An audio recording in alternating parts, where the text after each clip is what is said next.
Hello नमस्कार। तो मित्रों आज આપણે જે છે 15 તારીખે એટલે કે કાલે લેવાયેલી જે છે એ બીજી પાળીનું જે છે શિફ્ટ બીજીનું પેપર સોલ્યુશન જે છે ફોરેસ્ટમાં પૂછાયેલા પ્રશ્નોની વિગતવાર મિત્રો આજે આપણે ચર્ચા કરવાના છીએ। મિત્રો અગાઉ જે છે આપણે કાલે પ્રથમ પાળીમાં જે છે એ લેવાયેલા પ્રશ્નો જે છે એમાં પૂછાયેલા પ્રશ્નોનું સોલ્યુશન જે છે એ આપણે આપણી ચેનલ ઉપર જે છે એ મૂકી દીધેલા છે। જો એ વિડીયો તમે ના જોયો હોય તો એને પણ જરૂરથી જોઈ લેજો। તો મિત્રો આ તમને વિડીયોમાં જે છે એક પ્રકારની માહિતી મળવાની છે કે આવનારી એક્ઝામ જે છે ફોરેસ્ટની એમાં તમારે જો બાકી હોય તો એમાં કેવા પ્રશ્નો પૂછાઈ શકે છે। તો આ જે છે એમાં વિડીયોમાં તમે છેલ્લે સુધી જોતા રહેજો। તો ચાલો શરૂ કરીએ મિત્રો। અહીંયા જે છે એક પ્રશ્ન પૂછાયો હતો કે મોઢેરાનું સૂર્ય મંદિર ક્યાં આવેલું છે। મોઢેરાનું સૂર્ય મંદિર જે છે એ મિત્રો ક્યાં આવેલું છે? તો મિત્રો આપણને ખ્યાલ છે કે મોઢેરાનું સૂર્ય મંદિર જે છે એ મહેસાણા જિલ્લામાં આવેલું છે। મહેસાણા જિલ્લામાં જે છે એ મોઢેરાનું સૂર્ય મંદિર આવેલું છે। અને મિત્રો અહીંયા મોઢેરાનું સૂર્ય મંદિર જે છે ને એને વિશ્વ વિરાસત સ્થળની યાદીની અંદર અસ્થાયી રૂપે જે છે 1 વર્ષ માટે એને ડિક્લેર કરવામાં આવેલું છે, એ પણ આપણને ખ્યાલ છે। ત્યારબાદ મિત્રો આગળ વાત કરીએ તો અભિરુચિની સાચી જોડણી જણાવો। આ પ્રશ્ન જે છે એ પૂછાયો હતો બીજી પાળીમાં કે અભિરુચિની સાચી જોડણી જે છે એ જણાવવાની હતી। ત્યારબાદ આગળ છે બારડોલી સત્યાગ્રહ ક્યારે થયો હતો। બારડોલી સત્યાગ્રહ જે છે એ મિત્રો ક્યારે થયો હતો? તો મિત્રો આપણે સૌ જાણીએ છીએ કે 1928માં।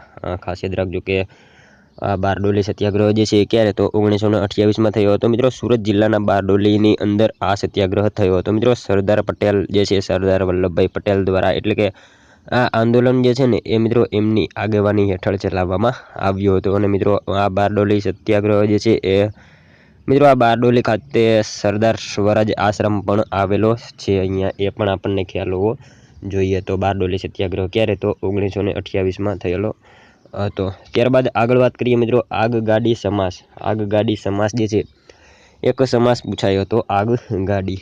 ત્યારબાદ આગળ મિત્રો એક શ્રેણી હતી કે 3, 9, 27, 81 પછી ખાલી જગ્યા પછી 729। તો મિત્રો આમાં જે છે એ શું આવશે? 3 તરી 9, 9 તરી 27, 27 3 81, તો 81 3 કેટલા થાય એ આમાં જવાબ આવશે। તો આ શ્રેણી જે છે એક પૂછાઈ હતી। ત્યારબાદ આગળ વાત કરીએ મિત્રો ગેમી ફૂલ નેમ। ગેમી જે છે એનું ફૂલ નેમ પૂછાયું હતું। પામરનો સમાનાર્થી શબ્દ જે છે એ જણાવવાનો હતો। પામર જે છે એ મિત્રો એનો સમાનાર્થી શબ્દ જણાવવાનો હતો। ગુજરાતી વ્યાકરણમાંથી જે છે એક આ પ્રશ્ન પૂછાયો હતો। ત્યારબાદ આગળ વાત કરીએ મિત્રો 100 વર્ષે ઉજવાતો ઉત્સવ એટલે કયો આવશે? 100 વર્ષે ઉજવાતો ઉત્સવ એટલે જે છે શતાબ્દી મહોત્સવ એને કહેવામાં આવશે। શતાબ્દી મહોત્સવ ઉજવવામાં 100 વર્ષે ઉજવાતો ઉત્સવ એટલે કયો તો શતાબ્દી ઉત્સવ એને કહેવામાં આવશે। ત્યારબાદ મિત્રો આગળ એક ક્વેશ્ચન હતો રત્નાકરની સંધિ જણાવવાની હતી। રત્નાકરની સંધિ જે છે એ મિત્રો જણાવવાની હતી। ત્યારબાદ મિત્રો આગળ વાત કરીએ તો પાણી મૂકવું રૂઢિપ્રયોગ એ પૂછાયો હતો। પાણી મૂકવું એનો રૂઢિપ્રયોગ જે છે એ પૂછાયેલો હતો। ત્યારબાદ આગળ જે છે એ જેમાં અલગ નથી તેવું શબ્દ સમૂહ જે છે એ જણાવવાનું હતું। અને મિત્રો આગળ જે છે ખમે તે જમે આ રૂઢિપ્રયોગ જે છે એ પણ એમાં પૂછાયેલો હતો। પછી આગળ તેણી શબ્દનો અર્થ જે છે એ જણાવવાનો હતો। તેણી શબ્દનો અર્થ જે છે એ જણાવવાનો હતો। અને આગળ જે છે મિત્રો કમર તોડવી એ રૂઢિપ્રયોગ જે છે એ પણ એમાં પૂછાયેલો હતો।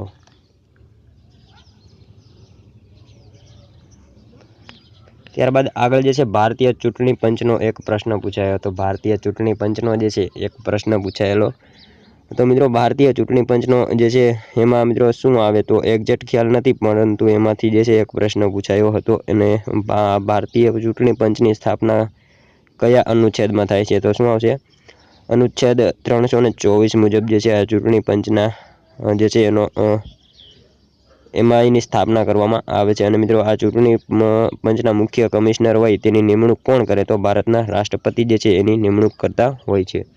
ત્યારબાદ એક પ્રશ્ન હતો શહેરી બાંધકામની પર્યાવરણ પર અસરનો એક પ્રશ્ન હતો। શહેરી બાંધકામની પર્યાવરણ પરનો જે છે એક પ્રશ્ન હતો। આગળ જે છે એ સુપ્રીમ કોર્ટના ન્યાયાધીશનો કાર્યકાળ એ જે છે પૂછાયો હતો। મિત્રો સુપ્રીમ કોર્ટના જે ન્યાયાધીશ જે છે ને એ વધુમાં વધુ 65 વર્ષ જે છે એ સુધીનો એનો કાર્યકાળ હોય છે। એટલે કે 65 વર્ષની ઉંમર સુધી તેઓ સુપ્રીમ કોર્ટના ન્યાયાધીશ તરીકે જે છે એ રહી શકતા હોય છે। તો આ પ્રશ્ન જે છે એમાં પૂછાયેલો હતો। ત્યારબાદ આગળ વાત કરીએ તો 1 થી 13 સંખ્યાની સરેરાશ જણાવો। આ પ્રશ્ન જે છે એ પૂછાયો હતો। ત્યાર પછી જે છે ગીર રાષ્ટ્રીય ઉદ્યાનનો એક પ્રશ્ન હતો, ગીર રાષ્ટ્રીય ઉદ્યાનનો જે છે એક પ્રશ્ન પૂછાયેલો હતો। તો ગીર રાષ્ટ્રીય ઉદ્યાન વિશે જે છે આપણે મિત્રો બધી માહિતી લઈ લેવાની રહેશે। ત્યારબાદ આગળ વાત કરીએ એશિયાઈ સિંહ ક્યાં જોવા મળે છે। આ પ્રશ્ન જે છે એ પણ પૂછાયો હતો કે એશિયાઈ સિંહ જે છે એ ક્યાં જોવા મળે છે। તો ગીર નેશનલ પાર્ક જે છે એની અંદર મિત્રો એશિયાઈ સિંહ જોવા મળે છે। આપણે સૌ જાણીએ છીએ કે એશિયાઈ સિંહ ક્યાં, તો ગીર નેશનલ પાર્કમાં જોવા મળે છે। આગળ જે છે મિત્રો કચ્છમાં કયા પ્રકારની જમીન જોવા મળે છે। કચ્છમાં જે છે એ કયા પ્રકારની જમીન જોવા મળે છે। આ પ્રશ્ન જે છે એ પૂછાયેલો હતો। તો કચ્છમાં કયા પ્રકારની જમીન જોવા મળે છે। મિત્રો આ પ્રશ્ન જે છે સવારની પાળીમાં પણ પૂછાયો હતો, અને એટલે મિત્રો આ અમુક પ્રશ્નો જે છે એ રિપીટ થતા હોય છે। તો આ પ્રશ્ન જે છે એ પૂછાયેલો હતો બીજી પાળીમાં કે કચ્છમાં કયા પ્રકારની જમીન જોવા મળે છે। ત્યારબાદ આગળ જે છે કચ્છનું નાનું રણ શેના માટે પ્રખ્યાત છે। કચ્છનું નાનું રણ જે છે એ શેના માટે પ્રખ્યાત છે। તો શેના માટે આવશે આમાં, કચ્છનું નાનું રણ જે છે ને મિત્રો ઘુડખર અભયારણ્ય માટે જે છે, આપણી ભાષામાં મિત્રો કહીએ તો ખચ્ચર ગધેડા કહીએ, એના માટે જે છે આ કચ્છનું નાનું રણ જે છે એ પ્રખ્યાત છે, એમાં જોવા મળે છે ઘુડખર, એટલા માટે પ્રખ્યાત છે। ત્યારબાદ આગળ જે છે નાઇટ્રોજન ચક્રનો એક પ્રશ્ન પૂછાયો હતો, ઇલેક્ટ્રોનિક કચરાનો એક પ્રશ્ન પૂછાયો હતો, નાના રણમાં જોવા મળતા પક્ષી જે છે એનો એક પ્રશ્ન મિત્રો પૂછાયેલો હતો। ત્યારબાદ આગળ વાત કરીએ મિત્રો મગર સંવર્ધન કેન્દ્ર ક્યાં આવેલું છે। મગર સંવર્ધન કેન્દ્ર જે છે એ ક્યાં આવેલું છે, આ પ્રશ્ન જે છે પણ પૂછાયો હતો। મિત્રો મગર વિશે તો ઘણી બધી વાર પ્રશ્ન પૂછાયા છે, મગર દિવસ ક્યારે, પછી મગર પ્રજનન કેન્દ્ર ક્યાં આવેલું છે, તો આવા પ્રશ્નો જે છે એ વધારે પૂછાતા હોય છે, તો આપણે જે છે એ વાંચી લેવાના રહેશે। ત્યારબાદ આગળ વાત કરીએ મિત્રો ગીર નેશનલ પાર્ક ક્યાં આવેલ છે। ગીર નેશનલ પાર્ક જે છે એ ક્યાં આવેલ છે, આ પ્રશ્ન જે છે એ પૂછાયો હતો। તો શું આવશે એમાં, મિત્રો આમાં સૌરાષ્ટ્ર એવો કંઈક જવાબ હતો, તો એમાં જુનાગઢ જવાબ આવશે, પરંતુ ઓપ્શનમાં જે છે સૌરાષ્ટ્ર હતું એટલે સૌરાષ્ટ્ર કે એવો કંઈક જવાબ આવતો હતો। ગીર નેશનલ પાર્ક જે છે એ મિત્રો જુનાગઢમાં છે, પરંતુ સૌરાષ્ટ્ર જવાબ એમાં આવતો હતો। ત્યારબાદ આગળ વાત કરીએ તો મિત્રો ગુજરાતમાં મગરો કઈ નદીમાં જોવા મળે છે। આ પ્રશ્ન મિત્રો કાલે પણ પૂછાયો હતો અને ઘણી બધી વાર પૂછાયો છે। મગર વિશે જો મિત્રો વાત કરીએ તો વડોદરાની વિશ્વામિત્રી નદીમાં જે છે એ મગરો જોવા મળે છે। વિશ્વામિત્રી નદીમાં ખાસ યાદ રાખજો કે ગુજરાતમાં મગરો કઈ તો વિશ્વામિત્રી નદીમાં જોવા મળે છે મિત્રો। ત્યારબાદ વાત કરીએ ગીર અભયારણ્ય કયા વન્યજીવ માટે પ્રખ્યાત છે। ગીર અભયારણ્ય જે છે એ કયા વન્યજીવ માટે જે છે એ પ્રખ્યાત છે, આ પ્રશ્ન પણ પૂછાયો હતો। તો શેના માટે આવશે મિત્રો, સિંહ માટે જે છે એ આ જે છે ગીર અભયારણ્ય જે છે એ વન્યજીવ માટે પ્રખ્યાત છે। શેના માટે, તો સિંહ માટે પ્રખ્યાત છે મિત્રો। સિંહની વસ્તી ગણતરીને લગતો પણ પ્રશ્ન પૂછાયો હતો, ગીર નેશનલ પાર્ક વિશે પણ પૂછાયા છે।